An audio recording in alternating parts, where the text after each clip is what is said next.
Pemirsa, Gubernur Jakarta Pramono Anung memecat Direktur IT Bank DKI Amirul Wicaksono imbas gangguan layanan yang sempat dialami sejak 29 Maret yang lalu. Pramono juga melaporkan kasus ini ke Barreskrim Polri karena menduga adanya jajaran Bank DKI yang terlibat dalam persoalan ini.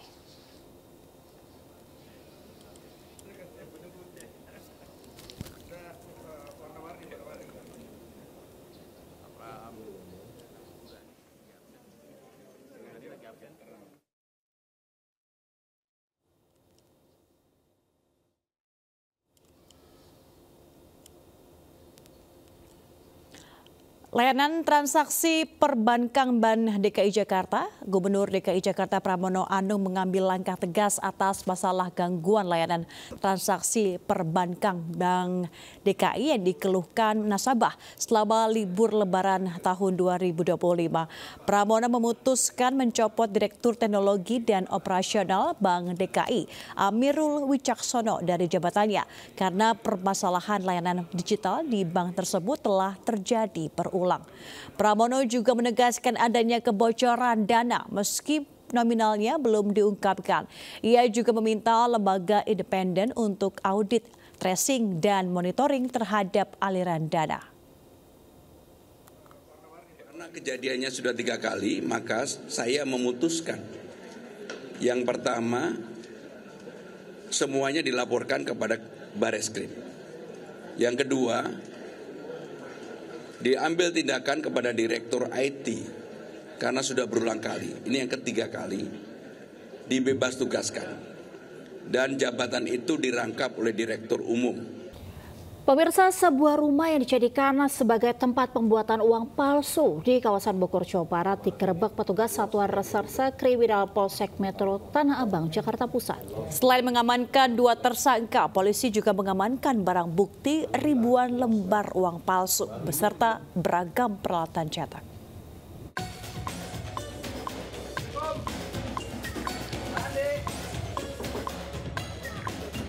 Aparat unit reskrim Polsek Metro Tanah Abang menggerebek sebuah rumah yang dijadikan sebagai tempat membuat uang palsu di Perum Gria Melati 1, Blok C3, Bubula, Kota Bogor, Jawa Barat, Rabu. Penghuni rumah yang buka pintu langsung dibekuk petugas. Di dalam rumah ditemukan beragam barang bukti berupa tumpukan uang palsu, pecahan Rp100.000 siap edar, dan ratusan lembar uang palsu yang belum dipotong. Pengungkapan produksi sekaligus peredaran uang palsu berhasil dilakukan petugas setelah mendapat informasi dari petugas keamanan kereta api stasiun Tanah Abang terkait temuan tas berisi uang tunai Rp300 juta yang tertinggal di dalam gerbong kereta dan ternyata palsu. Petugas berhasil mengamankan 1 terduga pelaku. Kedua pelaku telah memproduksi uang palsu sejak 6 bulan lalu dengan cetakan pecahan Rp100.000 dan juga mata uang dolar Amerika. Si terdakwa yang percetakan ini tuh dia melakukannya tuh benar-benar sunyi, jadi nggak ada aktivitas, nggak kelihatan sama sekali, malah saya ngiranya ini rumah kosong aja.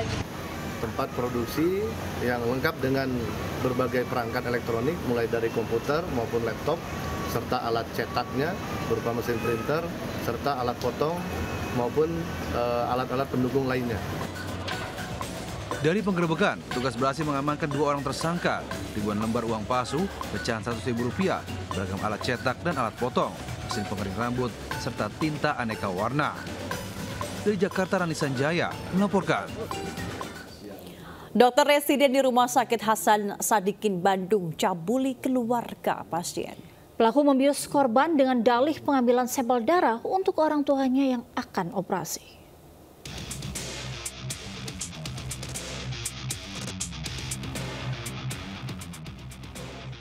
Polisi menangkap dokter residen anestesi yang mencabuli keluarga pasien. Pelaku yang merupakan dokter residen program pendidikan dokter spesialis PPDS anestesi Fakultas Kedokteran Universitas Padjadjaran ditangkap atas laporan korban. Polisi juga menyita sejumlah barang bukti termasuk obat bius yang digunakan pelaku untuk memperdaya korban. Pelaku yang baru menjalani program spesialis anestesi 1 tahun itu kini ditahan di Mapolda Jabar. Sejauh ini kami telah bertindak dengan tegas dan cepat.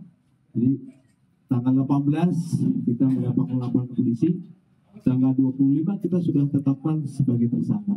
Jadi sebelumnya sudah akan kita lakukan penangkapan juga. Jadi kemungkinan apa yang disampaikan di luar kami tidak tahu. Bermula saat korban akan diambil sampel darah untuk transfusi orang tuanya yang sedang dirawat sebelum operasi.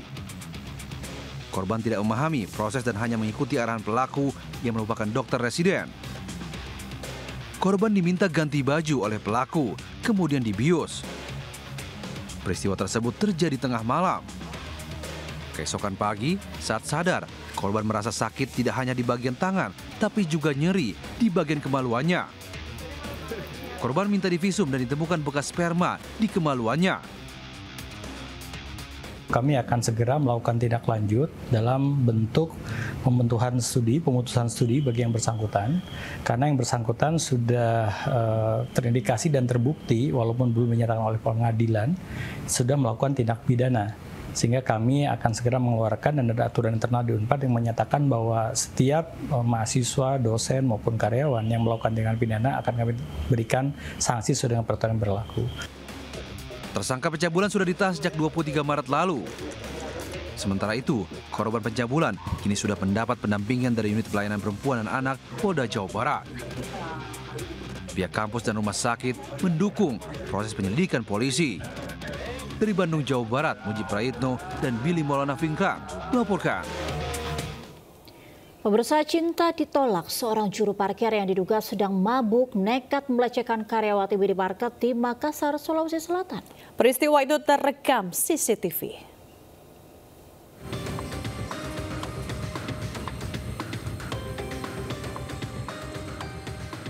Kamera CCTV merekam aksi pelecehan yang dilakukan seorang juru parkir di sebuah minimarket di Jalan Opu Deng Risaju 2, Mamajang, Makassar, Sulawesi Selatan.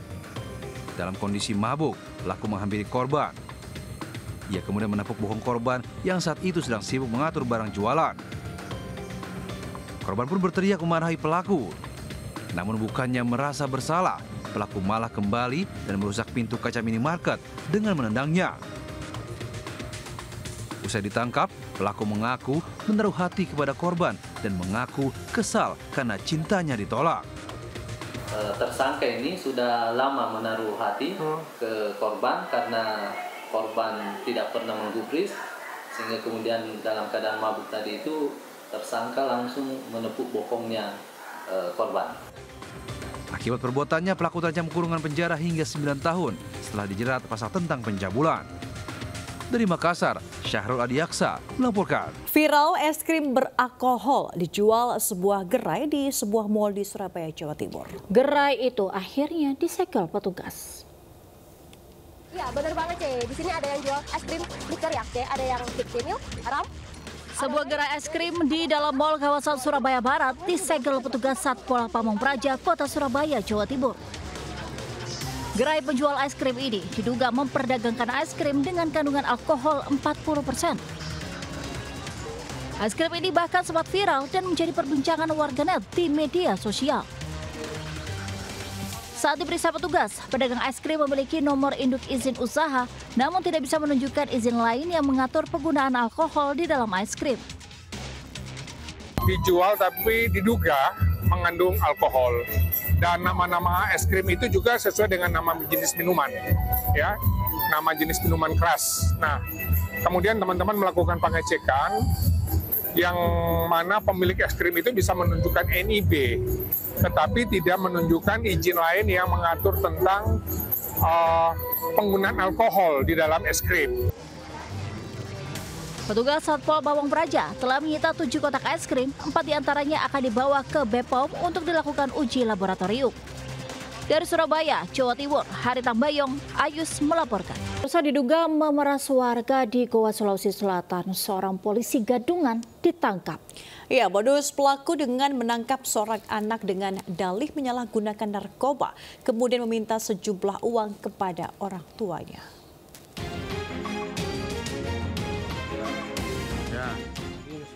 Satreskrim Polres Goa menangkap pria berinisial FA yang mengenakan seragam polisi.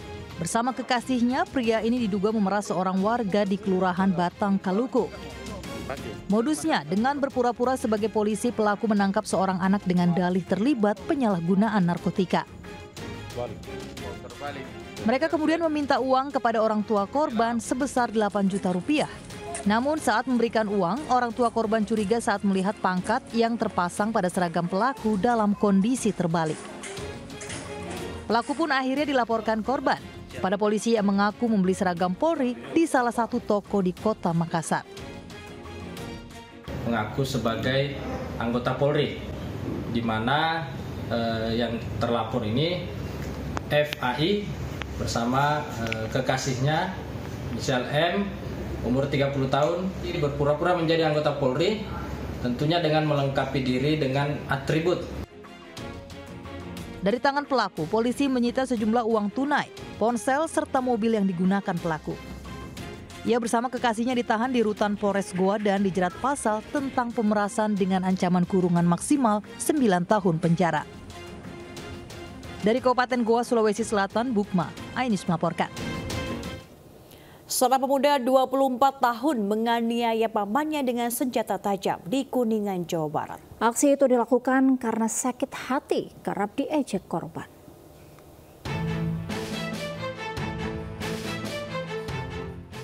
Polisi menangkap seorang pemuda berinisial MM 24 tahun asal Desa Taraju, Kecamatan Sindang Agung, Kabupaten Kuningan, Jawa Barat.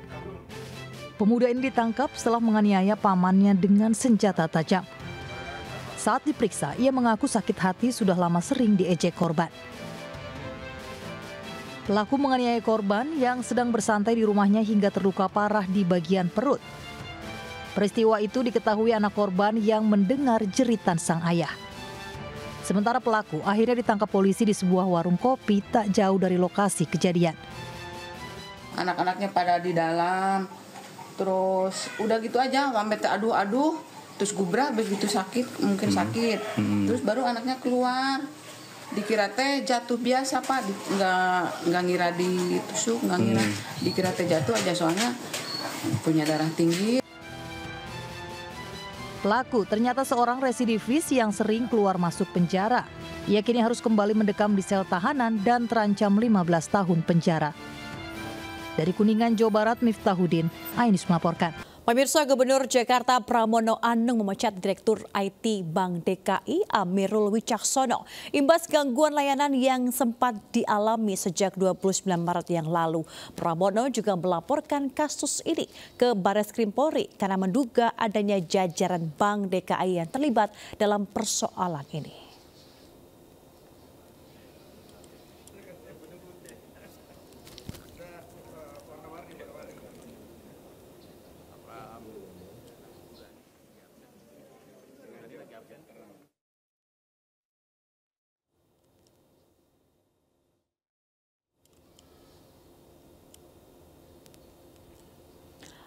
Layanan transaksi perbankan Bank DKI Jakarta, Gubernur DKI Jakarta Pramono Anung mengambil langkah tegas atas masalah gangguan layanan transaksi perbankan Bank DKI yang dikeluhkan nasabah selama libur Lebaran tahun 2025. Pramono memutuskan mencopot Direktur Teknologi dan Operasional Bank DKI Amirul Wicaksono dari jabatannya karena permasalahan layanan digital di bank tersebut telah terjadi berulang. Pramono juga menegaskan adanya kebocoran dana meski nominalnya belum diungkapkan. Ia juga meminta lembaga independen untuk audit, tracing, dan monitoring terhadap aliran dana. Karena kejadiannya sudah 3 kali, maka saya memutuskan. Yang pertama, semuanya dilaporkan kepada Barreskrim. Yang kedua, diambil tindakan kepada Direktur IT karena sudah berulang kali. Ini yang ketiga kali dibebas tugaskan dan jabatan itu dirangkap oleh Direktur Umum.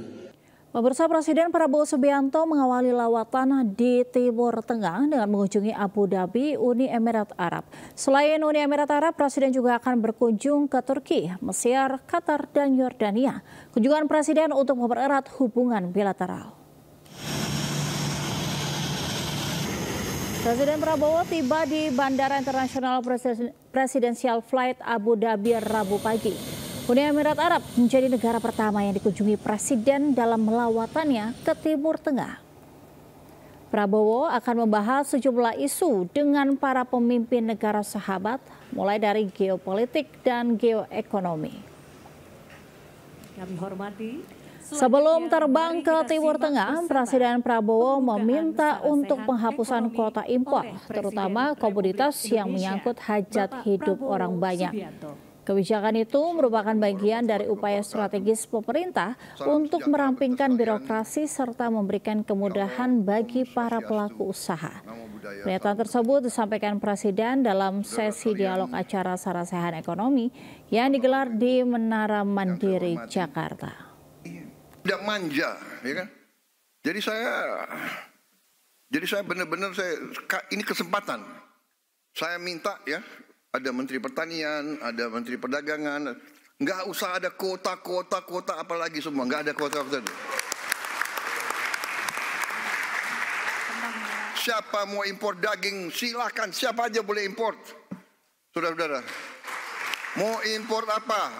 Silakan, buka aja. Rakyat kita juga pandai kok, ya kan? Jangan bikin kuota-kuota, habis itu perusahaan A, B, C yang hanya ditunjuk, hanya dia boleh import, enak aja, iya kan?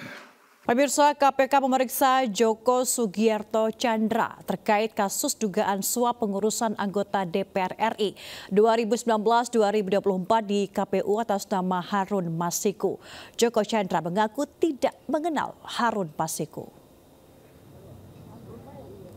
Dalam pemeriksaan sebagai saksi, Joko Tjandra mengaku hanya berbincang-bincang santai dengan tim penyidik KPK. Ia juga menyatakan tidak mengenal sosok Harun Masiku yang hingga kini buron. Joko juga mengklaim tidak mengetahui keberadaan Harun Masiku yang saat ini diburu KPK dan membantah telah membantu pelarian Harun Masiku ke Singapura. Hingga kini keberadaan Harun Masiku masih menjadi tanya. Agak kenal apa enggak? Saya nggak kenal Bang, jadi saya nggak bisa jawab apa-apa dong. Pak, katanya Bapak bantu Harun Masiku waktu di Singapura, Pak, apa bener Pak? Oh enggak betul, kenal aja enggak gimana Pak?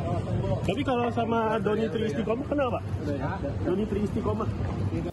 Kita ke informasi yang menginspirasi Angel dan juga pemirsa. Produk fashion lokal berbahan dasar kulit asal Garut memang jadi juaranya. Ya benar sekali Mega dan juga pemirsa, sudah puluhan tahun para pengrajin kulit membuat produk mulai dari jaket, tas, serta sepatu dengan berbagai macam model.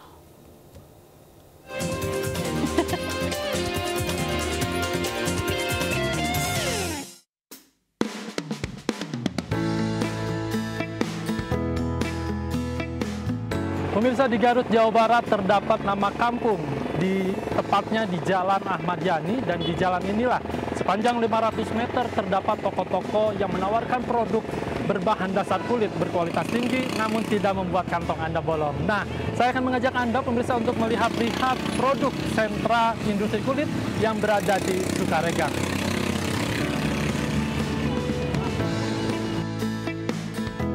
Sukaregang Garut selalu dipenuhi wisatawan kala libur tiba.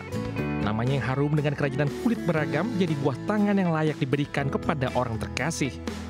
Jaket, tas, dompet, sandal maupun sepatu terbuat dari kulit yang kuat. Kualitas hasil karya anak bangsa ini tak kalah dengan produk olahan kulit luar negeri. Nah ya Pak, saya ini penasaran nih Pak. Mana sih produk yang paling diminati sama masyarakat itu? Khususnya ini kan banyak sekali peminatnya bukan hanya dari warga Garut ya Pak? Ya. Untuk saat sekarang ini yang paling diminati itu adalah tas-tas Pak. Tas? Ya, terutama tas-tas perempuan karena segmennya itu ya terutama kita menempati tempat di sini itu untuk kalangan menengah bawah, menengah tengah dan menengah atas. Oke. Dan itu adalah upaya dari Yayasan Poppy Darsono untuk meningkatkan kualitas penyamakan dan produk kulit. Harga yang dibanderol pun cukup terjangkau, berkisar Rp60.000 hingga Rp2.000.000 tergantung ketebalan kulit dan jenis produk yang dicari. Ternyata ketebalan jaket kulit ini ada beda-beda ya. Ada yang 0,5, 0,6, 0,7, 0,8. Yang saya pakai ini 0, berapa Pak? 0,6. Sentra produk kulit ini pun menarik minat pembeli dari dalam kota hingga luar daerah. Udah sering, kebetulan kalau pulang kampung ini menjadi ritual lah, harus mampir ke sini dan barangnya bagus-bagus di sini. Di sini cukup oke ya, maksudnya kita bisa punya range yang cukup banyak dari harga yang 100.000 sampai yang memang benar-benar lumayan high end, kualitasnya sampai 1 jutaan juga ada. Jadi kita bisa pilih range-nya lumayan banyak pilihannya. Produk kerajinan kulit asal Garut dikenal variatif dan harga ramah kantong. Bagi para pedagang kerajinan kulit, hari libur menjadi berkah tersendiri karena omset penjualannya meningkat. Dari Garut, Jawa Barat, Irfan Hardiansyah, Yudi Permana, iNews melaporkan. Pemirsa, jembatan kaca Bromo digadang-gadang bakal menjadi primadona baru bagi wisatawan. Ya, musisi sekaligus anggota DPR RI Ahmad Dhani pun menikmati sensasi melintasi jembatan kaca ini.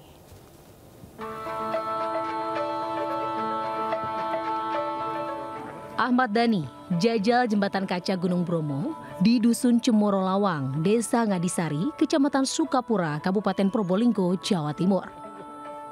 Bersama keluarga, Ahmad Dhani melintasi jembatan kaca Gunung Bromo sepanjang 120 meter dan lebar 1,8 meter di atas jurang ketinggian 100 meter.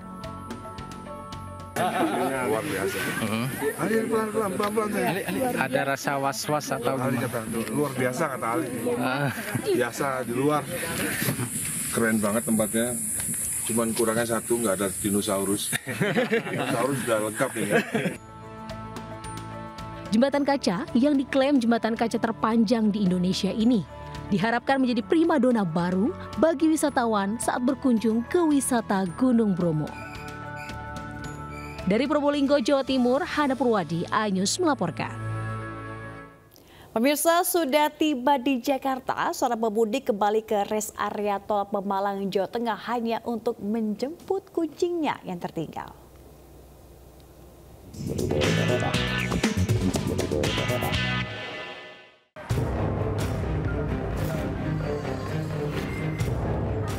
Arianti, pemudik asal Cakung, Jakarta Timur bersama keluarganya kembali ke rest area 319B Pemalang, Jawa Tengah untuk menjemput kucing kesayangan yang tertinggal dan ditemukan polisi. Kucing bernama Puso itu hilang saat mereka beristirahat di rest area. Awalnya Puso dititipkan ke suaminya karena hendak ke toilet. Namun Puso kabur saat suaminya sedang menjaga anak kecilnya. Mereka pun mencoba mencari lebih dari 1 jam namun tidak kunjung menemukan. Arianti akhirnya menemukan kucingnya saat melihat unggahan Satlantas Polres Pemalang merawat kucingnya di media sosial. Ternyata anak saya yang kecil ini lari ke pos polisi ini, jadi suami kejar. Ini ditaruh di pot, diikat sembarangan gitu. Kasih udah dirawat, udah dikasih makan, udah dibeliin kandang. Itu udah alhamdulillah banget udah dirawat. Selama 3 hari di pos, polisi merawat Puso dengan baik, memberikan makan dan menyediakan kandang. Pengalaman ini menjadi pelajaran agar pemudik lebih teliti memeriksa barang dan hewan peliharaannya sebelum melanjutkan perjalanan. Dari Pemalang, Jawa Tengah, Suryono Soekarno melaporkan.